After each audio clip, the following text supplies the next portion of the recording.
무관심과 게으름의 본능을 깨버리라. 무관심과 게으름의 본능을 깨버리라 라는 제목으로 하나님 말씀 증거하도록 하겠습니다. 예수님 부활하셨습니다. 부활하신 예수님께서 현재 무슨 사역을 한다고 생각하십니까? 히브리서 7장 25절을 보면은 자기를 힘입어 하나님께 나아가는 자들을 온전히 구원하실 수 있으니 이는 그가 항상 살아계셔서 그들을 위하여 간구하심이라. 예수님께서 하시는 일은 온전한 구원을 위해서 일하신다는 것입니다. 온전함에 이를 때까지 구원하신다, 그런 뜻이거든요. 그걸 위해서 하시는 일이 뭐냐? 항상 살아계셔서 중보기도 하신다는 것입니다. 그러니까 예수님이 지금 현재 사역은 우리를 위해서 중보기도하는 사역이라는 것입니다. 그러니까 예수님의 가장 중요한 일은 기도입니다. 우리가 예수님과 동행하기를 원하고 예수님과 교제하기를 원한다, 이렇게 얘기를 합니다. 그러면 우리도 열정적으로 지속적으로 끊임없이 기도해야 된다는 것입니다. 그게 예수님과 동행하는 것과 예수님과 교제하는 내용이라는 것입니다. 인간은 죄를 졌습니다. 죄를 졌는데 죄의 결과로 게을러졌어요. 그래서 이 게으름이 죄입니다. 원래는 게으른 존재가 아니었는데 이 게으름이 들어오게 되었습니다. 근데 최고의 게으름은 영적 게으름입니다. 영적 게으름이 뭐겠어요? 기도의 게으름입니다. 우리 기도에 관해서 모든 내용들을 이렇게 축약했던 한 구절을 찾으라 그러면 에베소서 6장 18절입니다. 모든 기도와 간구를 하되 항상 성령 안에서 기도하고 이를 위하여 깨어 구하기를 항상 힘쓰며 여러 성도를 위하여 구하라. 여기 보면 깨어 구하기를 항상 힘쓰며, 이게 굉장히 강한 어구입니다. 반복하고 반복한 건데 기도에 게으르지 말라는 것입니다. 모든 이라는 단어, 항상, 무시로, 여러, 이게 무슨 얘기예요? 나는 기도했다. 내 모든 힘과 정성을 다해서 기도에 불을 붙였다. 무슨 일을 하든지 나는 항상 기도했다. 기도에 게으름을 피우지 않았다, 그런 뜻이죠.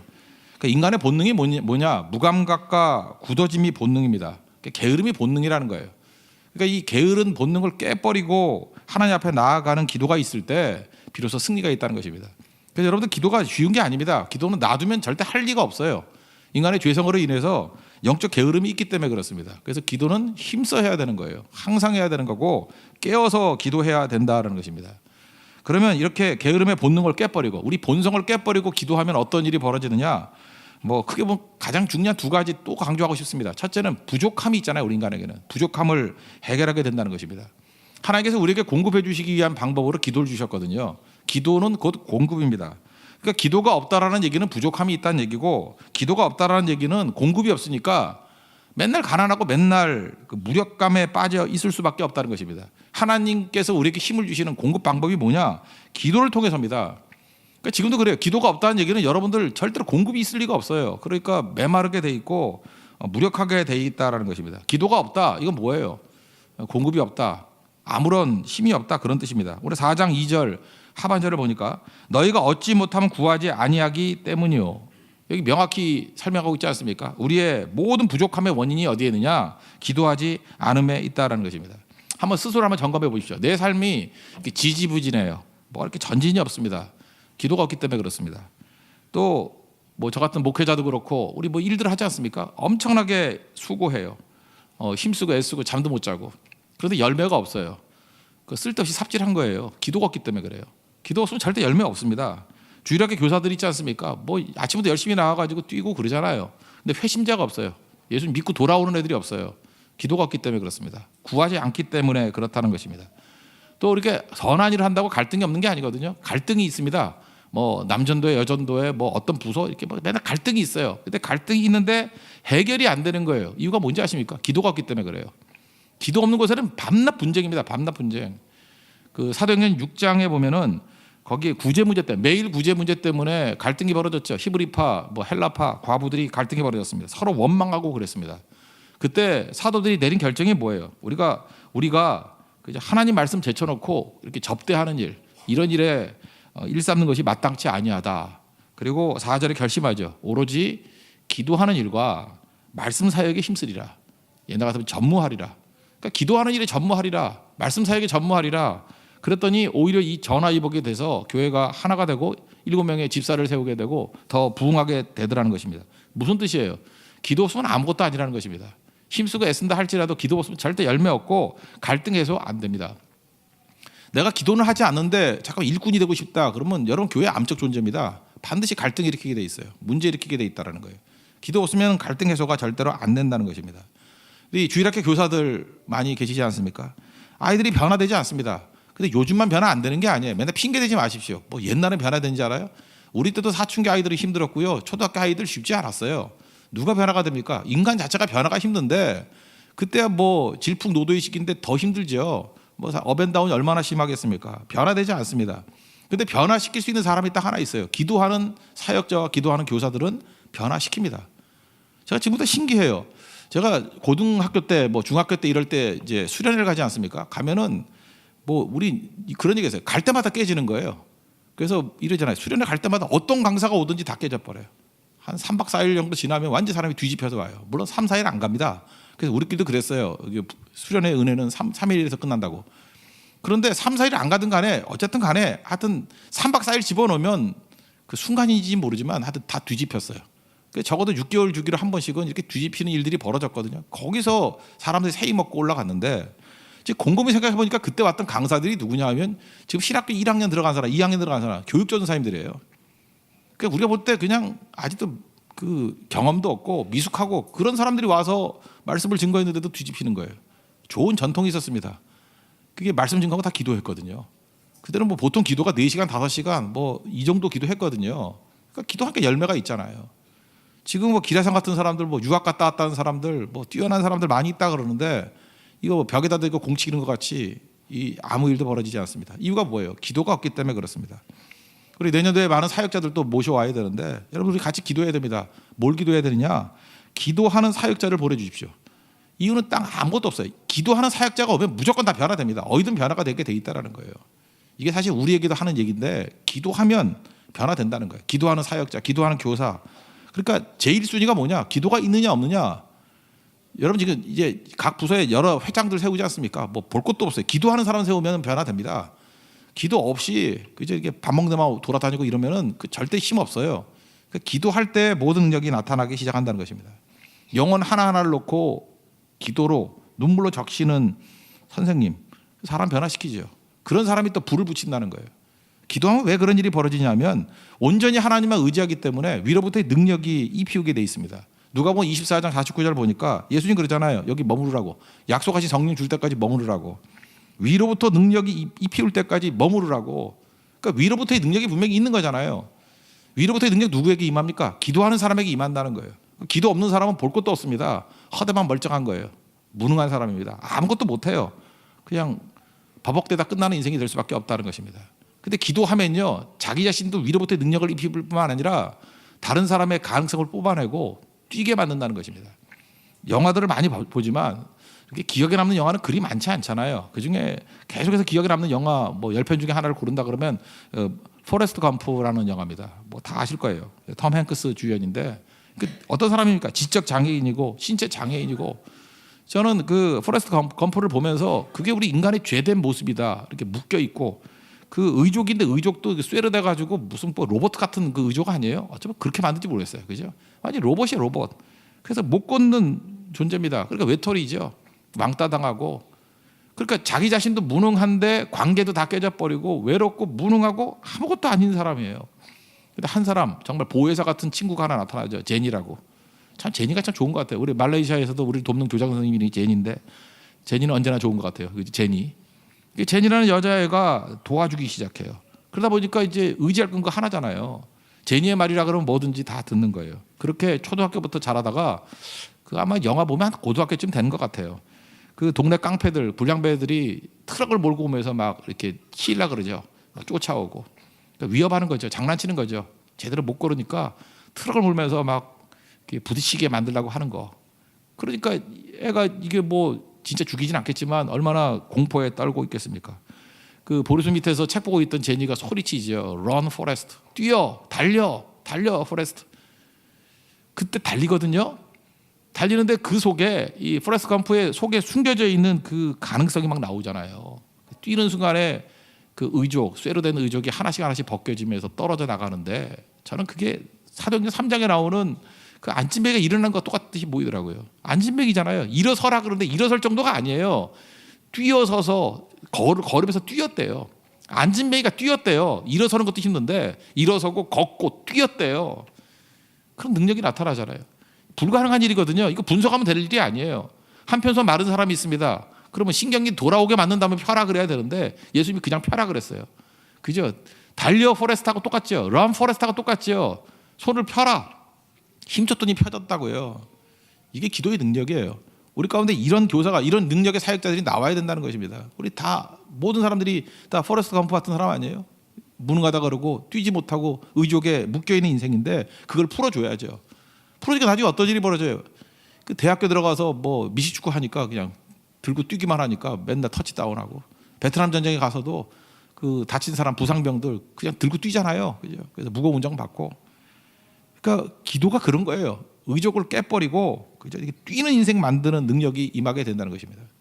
우리나라에도 장로교가 들어왔는데 스코틀랜드 장로교입니다. 스코틀랜드에 큰 부흥이 있었겠죠. 우리 뭔지 모르지만 17세기에 큰 부흥이 있었거든요. 그 부흥을 이끌었던 사람이 존 리빙스턴이라는 사람이에요. 존 리빙스턴이라는 목사님이 부흥을 일으켰는데 그 부흥이 어떻게 시작된지 아십니까? 그 부흥의 뿌리가 이거예요. 말씀을 증거하는데 답답한 거예요. 도저히 안 되는 거예요. 그래서 이 한부 목사님이 철학기도 했습니다. 밤새도록 기도했어요. 성령께서 기도의 영을 주신 거예요. 기도했다고요. 하나님 능력을 주십시오. 도저히 안 됩니다. 그리고 그 대상들 놓고 중보기도 했다고요. 중보기도의 능력이에요. 그랬더니 그 당시에 모였던 사람이 한 500명쯤 되는데 500명 거의 다 벼라가 돼버렸어요. 그때부터 스코틀랜드 부흥이 일어나기 시작했다는 것입니다. 그러니까 기도와 능력은 불가분의 관계예요. 기도 없이 능력이 임하는 예가 없습니다. 지금도 여러분 한 사람이라도 존 리빙스턴 같은 사람이 나오면 여러분 있는 공동체 변화돼요. 그죠? 전체가 다 변화가 된다는 것입니다. 특별히 회심만은 이건 기도 없이 이루어질 수 없다라는 것입니다. 그 어떤 분이 얘기해요. 자기가 그 기도가 회심을 돕는다는 것을 느끼게 된 게 뭐냐면 인생이 이렇게 괴로울 때가 있지 않습니까? 여러분 영적으로 눌릴 때가 있죠. 막 눌려서 답답하고 잠도 안 오고 그 느낌이 그렇더래요. 이게 일종의 이제 망상인데 그죠? 한쪽 발이 낭떠러지에 가 있고 한 발을 막 넘어가려는 그런 순간이더래요. 낭떠러지 앞에 서 있는 그런 모습이래요. 아찔아찔한 모습. 그때 하나님 도와주세요. 그래서 그때 이제 회심을 하게 된 거예요. 이 극한 상황에서 자기 자신을 생각할 때 자기는 누구의 도움도 없이 혼자 하나님께 이렇게 능력받아서 변화됐다라고 생각했다라는 거예요. 근데 회심하고 난 다음에 돌이켜 보니까 그의 어머니가 엄청 기도하고 있었고요. 대학교 동창이, 전도했던 동창이 하루도 빼놓지 않고 기도 노트 들고 다니면서 내가 널 위해서 기도했던 거 보라고 돌아오게 만들다라는 것입니다. 기도가 사람을 변화시키는 거예요. 여러분 지금도 이 자리에서 여러분들 하나님 앞에 간절히 기도하고 있는 것들이 기도가 일을 합니다. 그죠? 기도해요. When we pray, 우리가 기도할 때 God works. 하나님 일하고 계시거든요. 그래서 기도해야 된다는 것입니다. 기도 없이 절대로 사람들이 변화되지 않는다는 거예요. 여러분 이것저것 다 써봐도 변화가 되지도 않고 뭐 일이 안 풀리고 뭐 이렇게 막혀 있을 때가 있지 않습니까? 그때 여러분 해야 될 일이 뭐냐? 기도해야 돼요. 기도가 마지막 능력이라는 거예요. 여러분 사람이 변화된다는 게 뭔지 아십니까? 눈빛이거든요. 제가 그 눈빛이라는 인사이트를 얻었던 게 뭐냐면 그 어거스틴의 어머니 모니카 얘기에서 나와요. 방탕한 아들이거든요. 아들을 바라보는데 너무 방탕하고 죄짓고 하다 보니까 눈빛이 마귀 눈빛이래요. 그래서 이게 맛이 간 거예요, 눈빛이. 근데 그 아들을 놓고 간절히 기도했는데 눈물이 떨어질 때마다 나중에 아들이 돌아왔을 때 그 얘기가 그거예요. 뭐가 변화됐냐? 눈빛이 변화돼, 눈빛이. 그죠? 눈빛이 선해지는 거. 저는 지금도 우리 그 청소년부 뭐 아이들이나 이런 거 볼 때 제일 먼저 확인하는 게 눈빛이에요. 아, 이 힘들구나 이런 애들이 있고요. 그 다음에 사역자들 볼 때도 눈 크기가 아니라 눈빛이라니까. 눈 크기 아니 눈빛을 본다고요. 눈빛이 이게 살아있는 눈빛이 있어요. 생명의 눈빛이 있어요. 그죠? 성령의 눈빛이 있다고. 근데 아들이 눈빛이 안 돌아오는 거예요. 근데 간절히 기도하고 나중에 그 복음 전달을 변화됐을 때 모니카 얘기가 그거예요. 네 눈빛이 변화됐다고. 그게 성령의 능력이라고요. 사람이 이렇게 변화가 될 수 있다라는 것입니다. 여러분 그래서 우리 부족한 모든 것들 기도 한번 채워주십니다. 기도가 없으면요 모든 게 다 둔해져요. 누가복음 21장 34절 보니까 조심하라 그렇게 말씀하면서 세 가지 얘기를 해요. 방탕함, 술 취함, 생활의 염려. 다시 말씀합니다. 방탕함, 술 취함, 생활의 염려. 그럼 특징이 뭔지 알아요? 마음이 둔해져요. 성경이 얘기해요. 마음이 둔해진다고. 다시 말합니다. 방탕한 해 보세요. 마음이 둔해져요. 술 취해 보세요. 마음이 둔해져요. 생활의 염려, 염려에 빠져 있어요. 마음이 둔해져요. 뜻밖의 벽과 같이 그날이 임하게 된대요. 그러면 이렇게 방탕함, 술 취함, 생활의 염려 때문에 마음이 둔해졌던 것을 깨는 방법이 뭐냐? 36절 보니까 이 모든 일을 능히 피하고 인자 앞에 서도록 항상 기도하며 깨어 있으라. 그렇게 이 마음이 둔한 것들을 깰 수 있는 힘이 어디에 있습니까? 기도에 있다는 거. 깨어서 기도할 때 이 모든 것들을 다 이길 수 있다라는 것입니다. 찬송가 213장 보면은 주의 일을 위하여 민첩하게 하소서. 민첩할 수 있는 능력이 어디냐? 기도에 있어요. 맨날 느려 터진 사람들이 있죠. 뭐가 이렇게 머뭇머뭇거리고 맨날 고민 많고. 그거 왜 그래요? 기도가 없기 때문에 그래요. 그러니까 마음이 둔해지는 거예요. 마음이 둔해지는 거예요. 깨어서 기도할 때 이게 움직일 수 있는 그죠? 생각에 지혜가 임하는 권능이 임하게 된다는 것입니다. 모든 부족한 문제를 해결할 수 있는 우리 깨어서 기도하는 하나님 백성 되기를 바랍니다. 두 번째 한 가지만 더 말씀드리면 우리가 항상 이게 본능이 게으름인데 영적 게으름을 깨버리고 기도했을 때 나타나는 현상이 뭐냐 하면 하나님 앞에서 불쌍여김을 당한다는 거예요. 이 불쌍여김을 당한다를 한 단어로 얘기하면 긍휼이에요. 이게 스프랑크 니조마이라는 단어인데 복음서에 제가 누누이 말씀드렸죠. 사복음서에 불쌍여기다라고 하는 단어가 예수님께서 16번 사용하셨어요. 그 선한 사마리아 사람 비유 그거 하나 빼놓고 15번 스프랑크 니조마이 불쌍여기다라는 단어가 나올 때마다 기적이 나타났어요. 병자를 보고 불쌍여겼다 했더니 병이 낫고요. 불쌍여겼더니 막 일어나고요. 불쌍여겼더니 나병이 낫고 뭐 다 이런 일이에요. 기적들. 불쌍여길 때 불쌍. 물론 선한 사마리아 사람 그 사람도 그것도 기적이라고 본다면 그것도 기적이죠. 죽었다가 살아나는 거니까. 그러니까 불쌍하면 모든 기적이 다 나타난다는 거예요. 이걸 한 단어로 뭐냐 그러면 이걸 긍휼이라 그래요. mercy. 그죠? 나를 자비를 베푸소서. 그러니까 하나님 앞에서 우리가 가져야 될 뜻은 뭐냐? 기도할 때 우리가 불쌍함을 닫는 거예요. 그래서 기도할 때 높아진 마음이 어디 있습니까? 다 낮아지고 기도할 때 그 어린 아이조차도 찡그리잖아요. 나를 불쌍하게 해달라고. 문화권마다 겸손한 태도가 있죠. 저는 어렸을 때 기도를 이렇게 합장같이 하면서 기도하기 배웠어요. 옛날 왜 이렇게 배웠는지 모르겠어요. 주일학교부터 집에서도 다 이렇게 하라 그랬어요. 나 이렇게 하면 겸손해지지가 않더라고. 이거 찌르고 싶지, 똥침하고 싶지 이게 도대체 이거 갖고는 안 되더라고. 근데 이렇게 쥐면은 이렇게 하지 말라 그랬어요. 그때는 왜 그랬는지. 근데 저로서는 제일 겸손한 자세가 뭐냐면 고개를 숙이고 주먹을 쥐고 이렇게 두 손을 모으고, 그죠? 그다음 무릎 꿇고, 그다음 약간은 엎드렸어요. 그죠? 그리고 어깨를 좁히고. 여러분 뭐 기도할 때 제일 거들먹거리는 게 뭐죠? 이렇게 의자에 앉아 있을 때 양쪽에서 하나님 도와주세요. 이러면 돼요? 그 문화권마다 겸손함이 있잖아요. 물론 유태인들은 서서도 기도하고 막 그랬는데 우리는 그건 아니었던 것 같아요. 그죠? 가장 겸손한 자세로 하나님 불쌍하게 해달라고. 기도는 불쌍여김이에요. 불쌍여김. 그래서 오늘 4장 9절도 뭐라 그래요? 슬퍼하며 애통하며 울지어다. 그 다음 뭐라 그래? 주 앞에서 낮추라. 이게 다 뭐예요? 하나님 앞에서 불쌍히 여겨달라는 거예요. 불쌍히. 기도할 때 하나님이 불쌍히 여기심이 있습니다. 불쌍히 여김이 있으면요 은혜를 부어주셔요. 여러분 그 신비롭지 않습니까? 그 모나리자 있죠. 그 레오나르도 다빈치의 모나리자를 보려고 사람들이 인기가 되게 좋잖아요. 모나리자 그러면 뭐 최고의 그림이라 그러지 않습니까? 근데 모나리자가 왜 그렇게 사람들의 마음에 감동을 주냐면 그 야릇한 신비로운 미소래요. 입에서 배어나오는 미소. 근데 제가 그 그림 말고도 다른 그림 많이 봤는데 웃는 여자가 되게 많아요. 근데 왜 모나리자만 그 입에 관심이 갈까? 이유는 그거예요. 눈썹이었기 때문에 그래요. 눈썹이었기 때문에.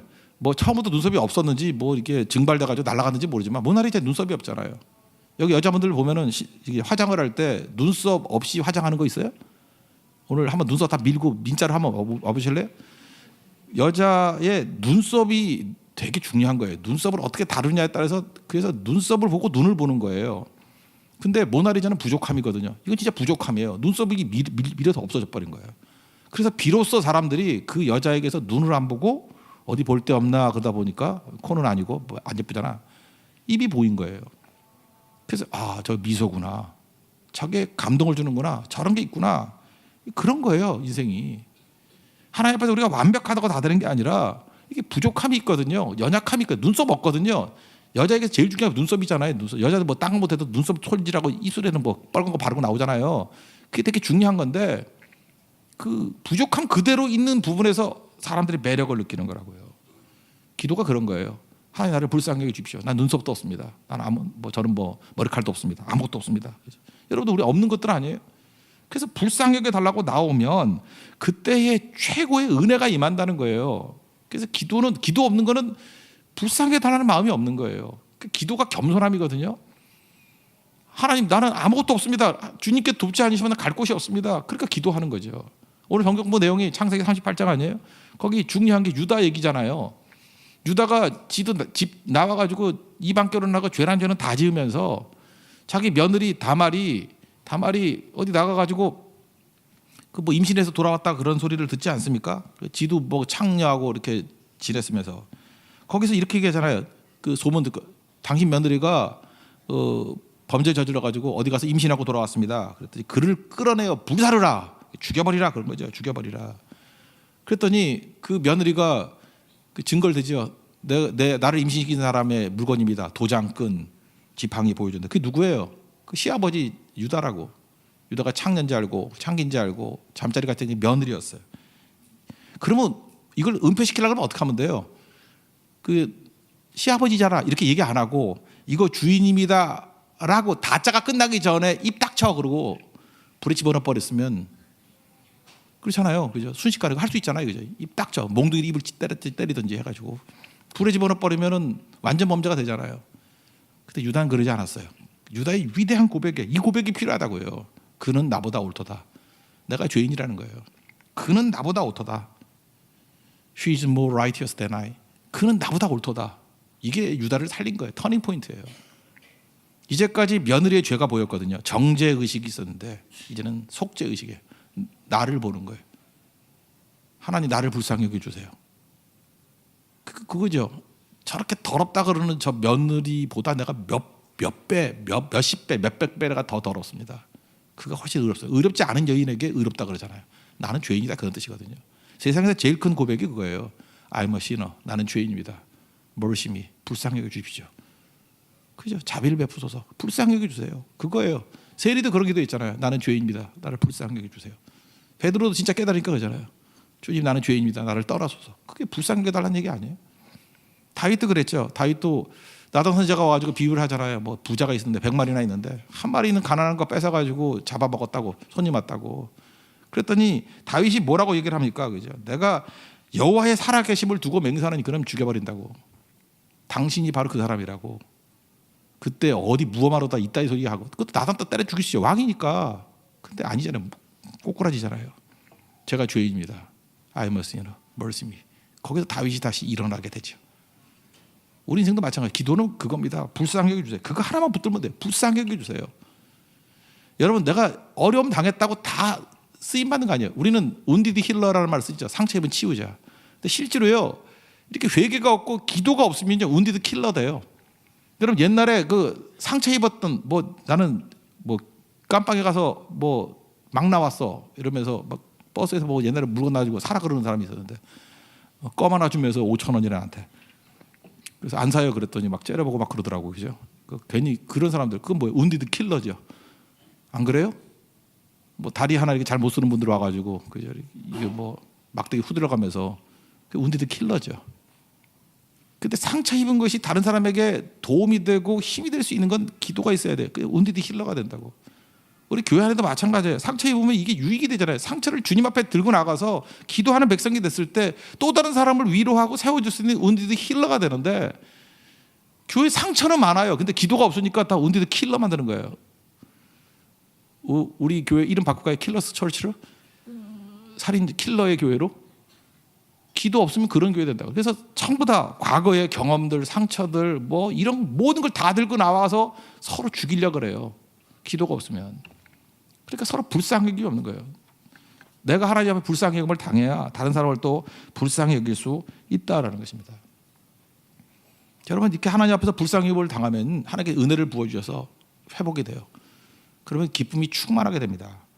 요한복음 16장 24절 보니까 내 이름으로 아무것도 구하지 아니하였으나 구하라 그러면 받으리니 너희 기쁨이 충만하리라. 우리가 어떤 형제 하나가 있는데 멀쩡한데 말은 안 하는데 두통이 있었어요. 몇 년 동안 계속 두통. 그 무슨 네가 손오공이냐 그런 얘기를 했거든요. 계속 머리가 아프대. 이렇게 막 뭐 조이는 것 같대. 이렇게 두통이 너무 심했는데 그 같이 기도했어요. 중보기도 하고 하는데 이 형제가 새벽 한 2시쯤인가 깨가지고 1시간 넘게 기도를 했대요. 하나님 내 이 머리를 고쳐주세요. 그렇게 두통이 있으면서도 목사한테 이렇게 청탁만 했지 자기는 안 했는가 봐. 제가 뭐 시다발이 하는 사람이 왜 나만 기도해? 지가 해야지. 그러니까 저는 기도를 했거든요. 했는데 자기는 안 했는가 봐. 근데 그때 처음 깨가지고 기도를 했는가 봐요. 새벽 2시쯤에. 근데 고통이 사라지더래요. 진짜. 머리 고통이. 저도 옛날에 10대 때 머리가 좀 아팠었거든요. 근데 그게 언제 없어졌는지 모르겠어요. 난 기도도 안 했던 것 같은데 하여튼 일반적인 기도를 했던 거 없어졌거든요. 두통이 뭔지를 알겠어요. 싹 사라져 버렸대요. 근데 그 형제 얘기가 이 얘기예요. 자기가 하나님 앞에 정말 기뻤던 이유는 뭐냐면 그렇게 몇 년 동안 아팠던 머리가 나았기 때문에 기쁨도 있지만 그 순간에 예수님이 옆에 오셔서 손을 잡아주시고 나를 만져주시고 나에게 임재해 주신 기쁨이 더 크더라는 거예요. 그래서 이게 임재의 기쁨이군요. 그때 그런 얘기를 하더라고요. 치유의 기쁨보다 임재의 기쁨이 훨씬 더 크더라는 거예요. 그 다음에 이영기 선교도 많이 가거든요. 선교 갔을 때 선교 왜 가냐 그랬더니 그때 하나님의 임재를 느낀대요. 임재의 기쁨이 더 크다는 거예요. 뭐 딴 거보다도. 이게 성도의 기쁨이에요. 시편 16편 11절 보니까 주께서 생명기를 내게 보이셨다. 생명기를 보이셨다. 첫 번째 나온 게 뭔지 알아요? 주의 앞에는 충만한 기쁨이 있고, 하나님 앞에 불쌍히 당하고 하나님 앞에 쓰임받게 되면요, 충만한 기쁨이 우리 가운데 넘쳐나게 된다는 것입니다. 여러분 걱정과 근심, 어려움들 다 있으시죠? 해야 될 일이 뭔지 알아요? 기도하십시오. 주님의 임재를 느껴서 그거 사라지는 것보다 더 큰 주님의 임재의 기쁨이 있어요. 빌립보서 4장 6절도 보십시오. 아무것도 염려하지 말고 모든 일에 기도와 간구로 너희 구할 것을 감사함으로 하나님께 아뢰라. 그럼 뭘 준다고요? 하나님의 평강이 그리스도 예수 안에서 너희에게 너희 생각과 마음과 생각을 지키신다고. 그러니까 우리 어떻게 살았어요? 뭐 걱정, 근심, 염려 이런 걸 살았다고요. 근데 기도와 간구 구할 것을 감사함으로 아뢰며 기도하면 하나님 평강이 임해요. 그래서 다 이기게 된다는 것입니다. 여러분 삶 가운데도 이런 기도의 능력으로 회복의 힘이 있기를 원합니다. 그렇게 몇 주 동안 지금 계속 기도 그랬는데도 불구하고 기도 안 하면 이게 뭐예요? 이사야의 저주가 나오는 거 아니에요? 듣기는 들어도 듣지 못하고 보기는 보아도 보지 못하고. 그게 나면 얼마나 어리석어요. 나면은 들으면 알아야죠. 보면은 봐야죠. 여러분 기도형이 임하기를 원합니다. 부족하면 모든 문제가 해결되고 하나님이 불쌍히 여겨 주시면요, 하나님 은혜 주시면 다 돼요. 그죠? 이게 강둑을 넘어서 모든 걸 다 쓸어버리듯이 우리의 삶의 모든 문제를 다 쓸어버리고 하나님 임재를 통한 넘쳐나는 기쁨이 터져나오게 된다는 것입니다. 이게 기도의 삶입니다. 영적 게으름을 깨버리고 우리 본성이에요. 본성 깨버리고 기도의 사람이 되어서 이런 승리를 맛볼 수 있는 믿음의 정되기를 축원합니다. 모두 자리에 일어나겠습니다. 우리 함께 기도해 찬양하겠습니다.